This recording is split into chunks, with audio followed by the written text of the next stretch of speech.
누가복음 13장 1절에서 9절까지 말씀 보도록 하겠습니다. 신약성경 117페이지 누가복음 13장 1절에서 9절까지입니다. 우리 같이 한 목소리로 읽겠습니다. 그때 마침 두어 사람이 와서 빌라도가 어떤 갈릴리 사람들의 피를 그들의 제물에 섞은 일로 예수께 아뢰니 대답하여 이르시되 너희는 이 갈릴리 사람들이 이같이 해받음으로 다른 모든 갈릴리 사람보다 죄가 더 있는 줄 아느냐? 너희에게 이르노니 아니라. 너희도 만일 회개하지 아니하면 다 이와 같이 망하리라.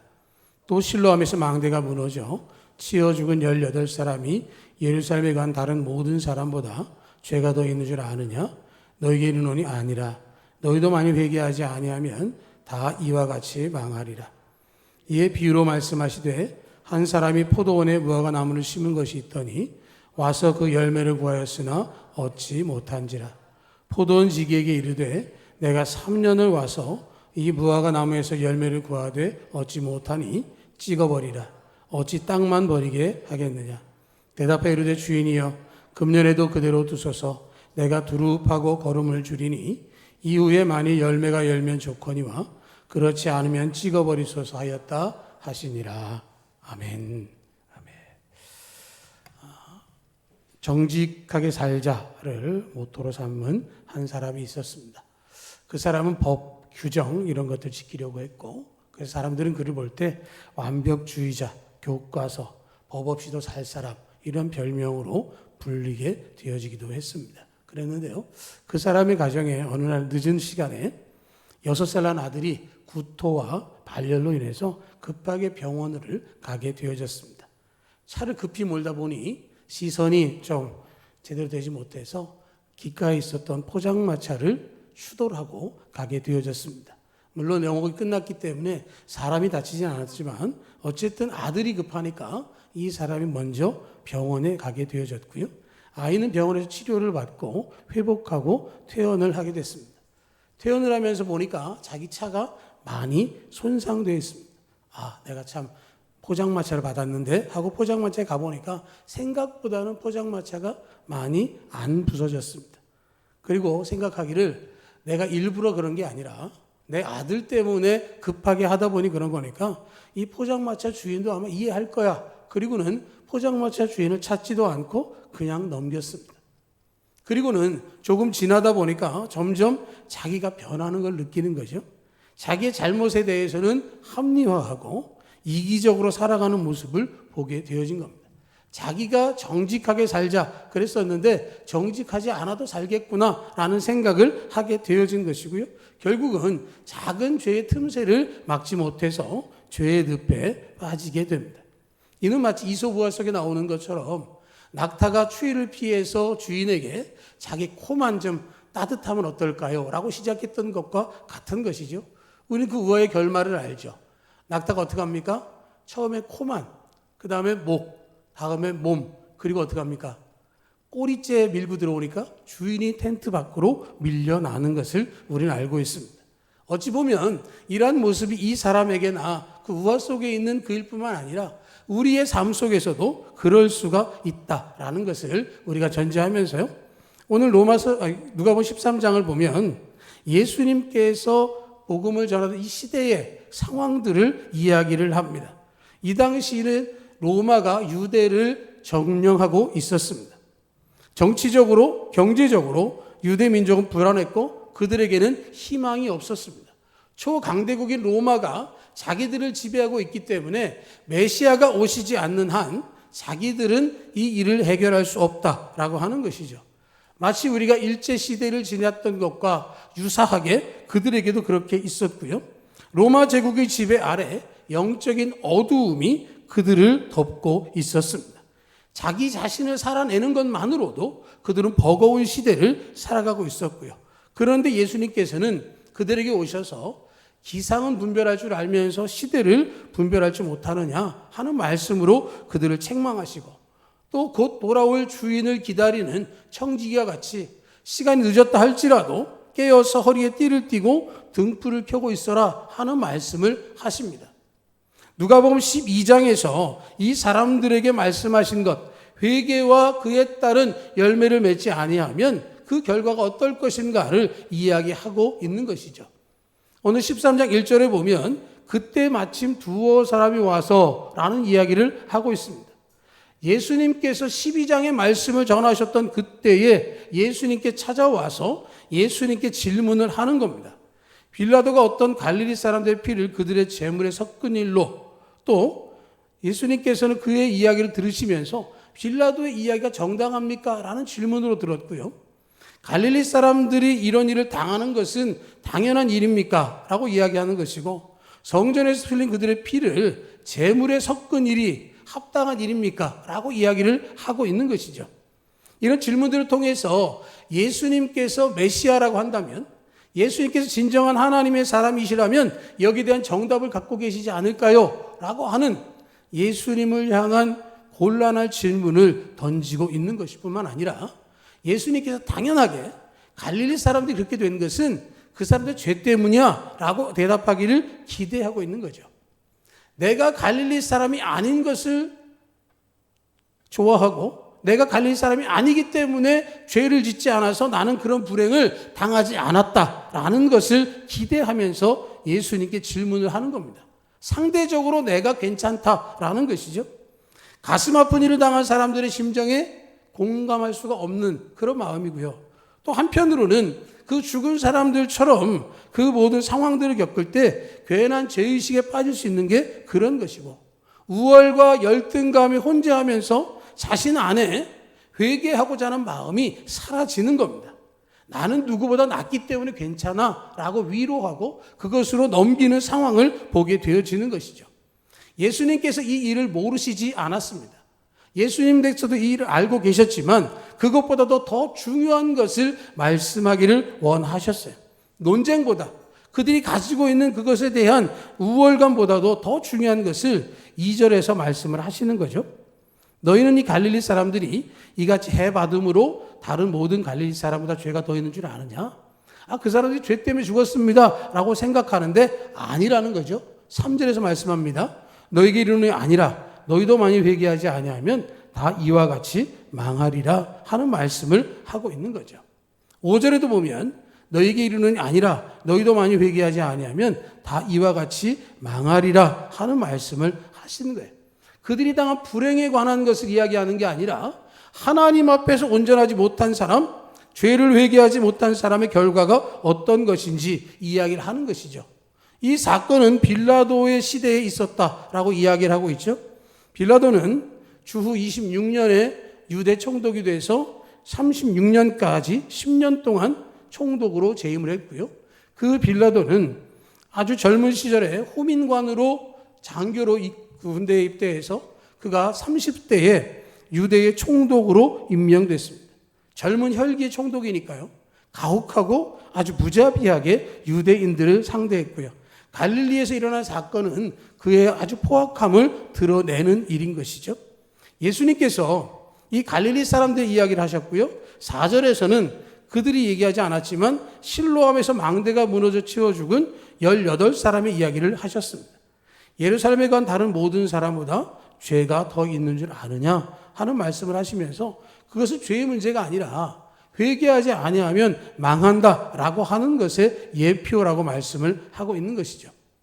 빌라도가 총독이 되면서 첫 번째란 정책은 뭐냐면 그 당시에 산헤드린이 가지고 있었던 사형 결정권을 총독의 권리로 옮겼습니다.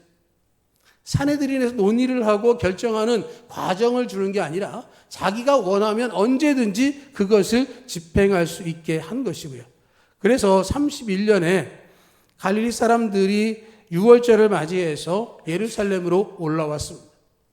여러분, 절기를 맞아서 많은 사람들이 이동을 하면 지배하는 나라에서는 당연히 예민해질 수밖에 없는 것이죠.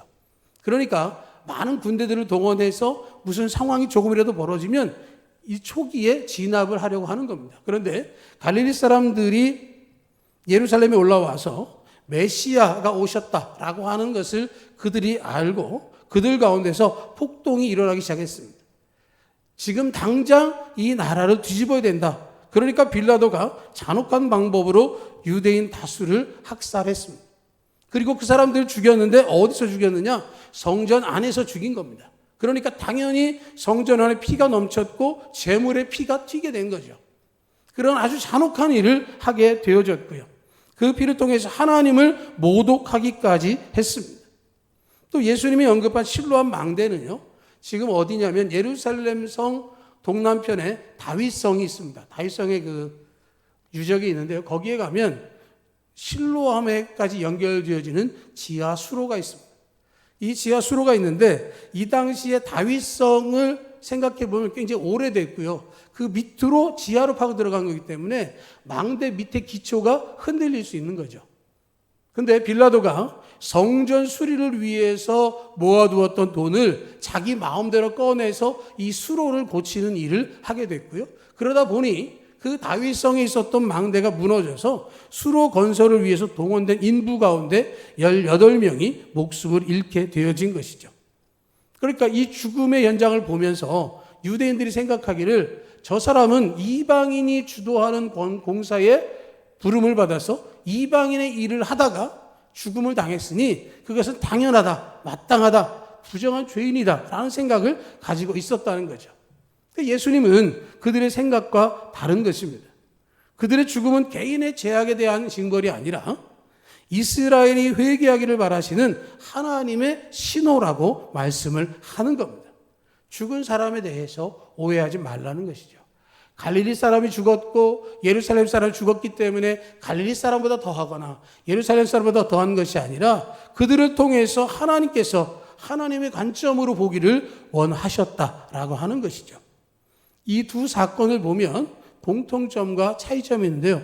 차이는 하나는 빌라도가 일으킨 사건이고 하나는 공사 중에 일어난 사건이고요. 하나는 갈릴리 사람들이 죽임을 당했고 하나는 예루살렘 사람들이 죽임을 당했습니다. 다만 공통적인 건 뭐냐? 죽임을 당한 사람들이 어떤 죄를 지었기 때문에 형벌을 받은 것은 아니라는 거죠. 죽음은 모든 사람이 다 겪게 되는 일입니다.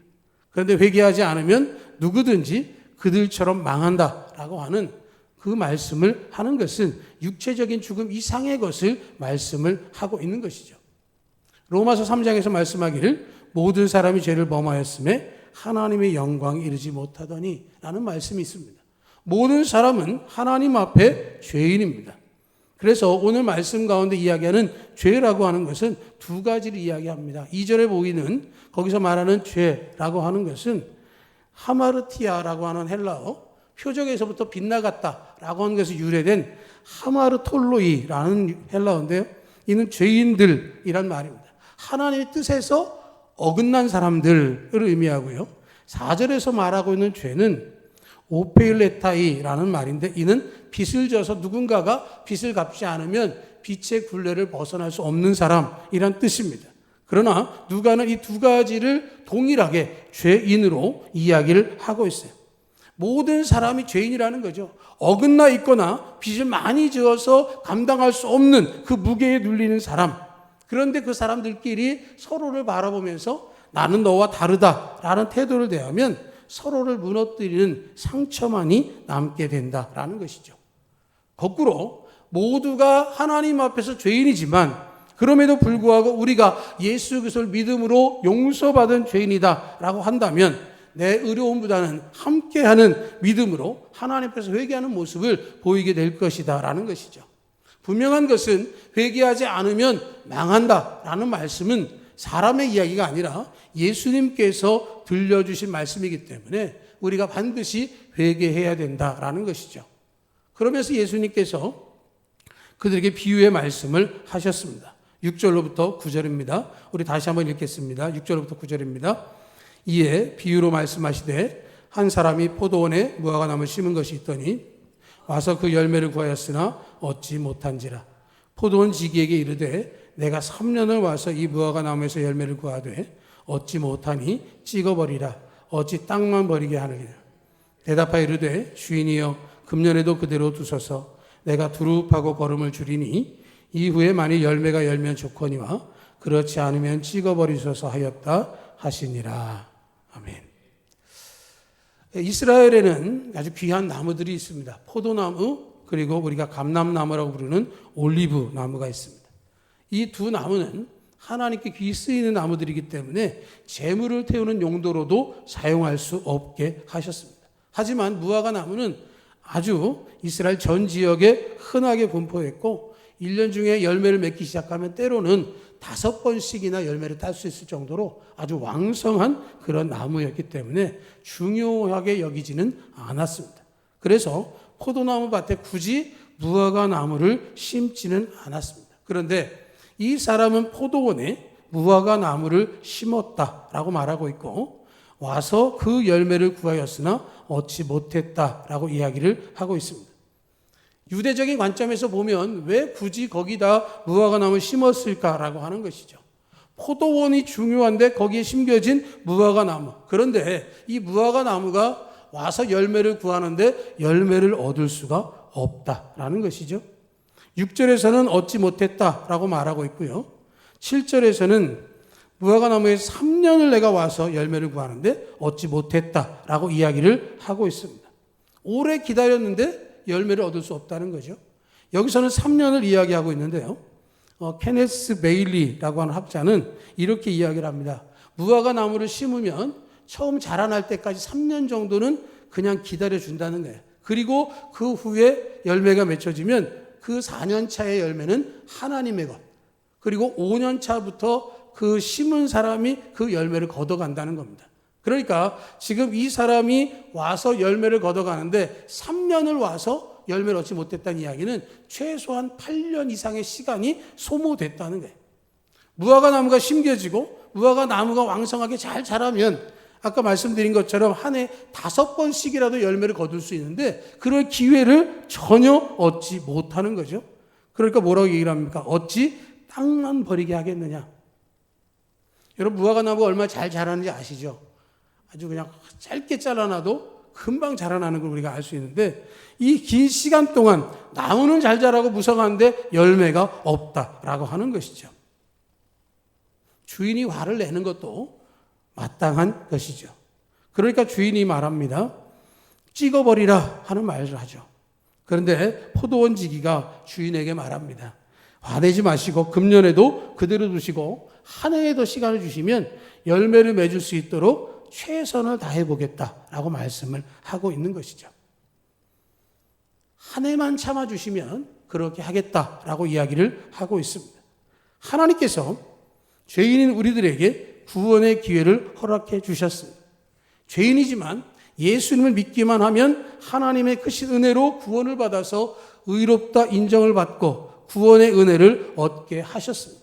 내가 그리스도인이라고 한다면 이 기회를 잘 선용할 수 있어야 하는 것이죠.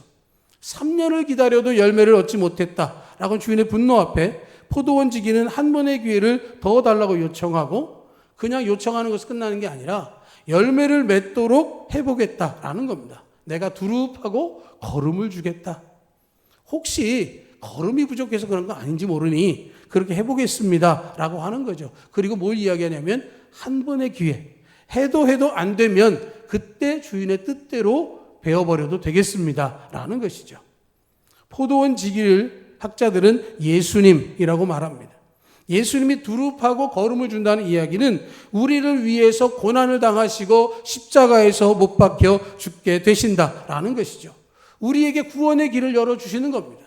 하나님께서 수많은 선지자와 믿음의 선진들 통해서 말씀과 예언으로 우리에게 메시아를 허락하셨고 하나님께서 구원의 은혜를 주실 것이라고 전달했지만 따르지 못하는 사람들을 위해서 예수님께서 마지막으로 하신 일이 바로 십자가의 대속의 죽음이었습니다.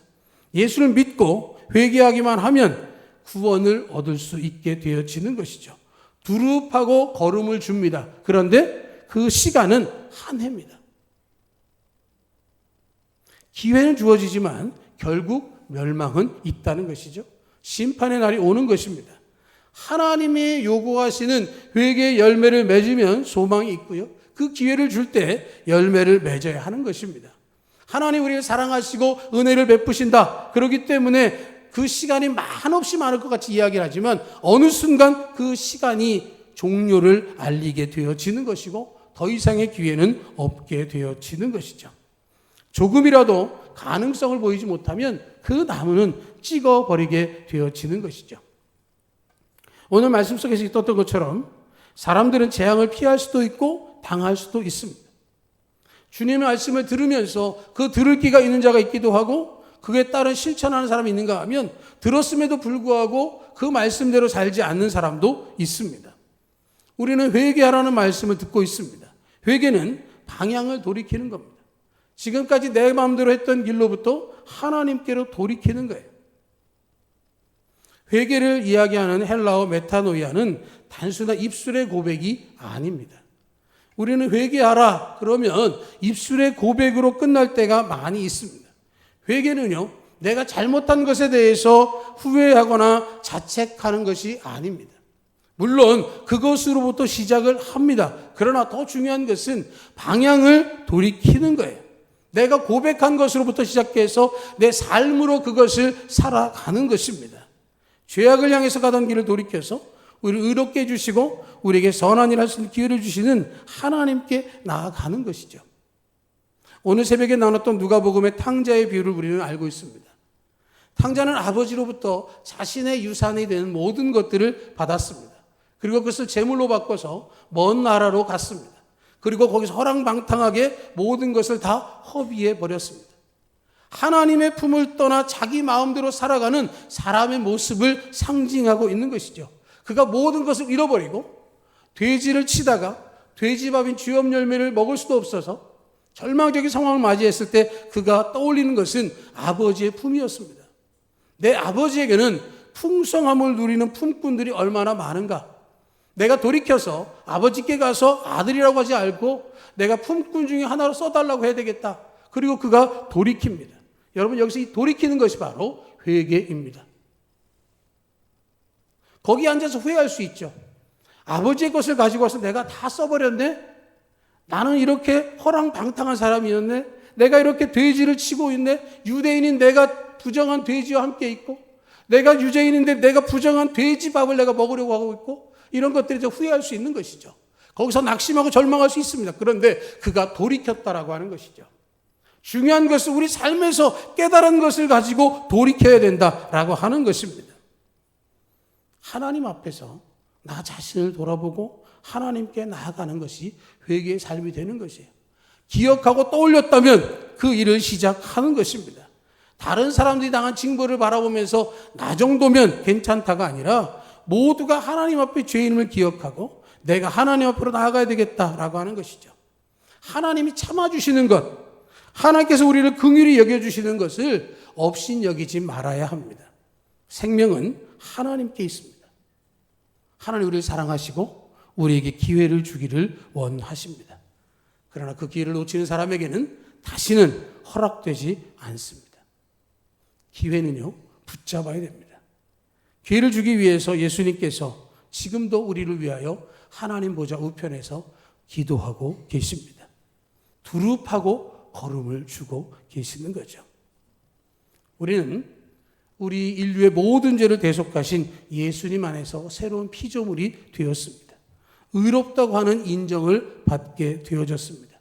이전 것은 지나갔으니 보라 새 것이 되었도다 라는 말씀은 우리를 향하신 하나님의 시선이 달라지는 것이죠. 우리를 칭의, 의인, 의롭다고 인정해 주시는 것은 내 행위가 아니라 하나님의 은혜로 주어지는 것입니다. 하나님의 시선이 우리를 위해서 십자가에서 죽어주신 예수님을 통해서 우리를 바라보기 때문에 우리가 죄인이 아니라 용서받은 죄인이 될 수 있는 것입니다. 우리가 하나님을 바라볼 때 예수 그리스도를 통해서 하나님을 바라보기 때문에 하나님 심판의 하나님이 아니라 사랑과 용서, 은혜의 하나님이 되어주시는 거예요. 내 모습 있는 그대로 받아주신 주님의 은혜를 우리가 누리기 때문에 하나님께서 우리를 의롭다고 인정해 주시는 것입니다. 이것을 얻은 것에 대해서 감사하고 그렇게 살아가는 것이 회개하는 삶을 사는 것입니다.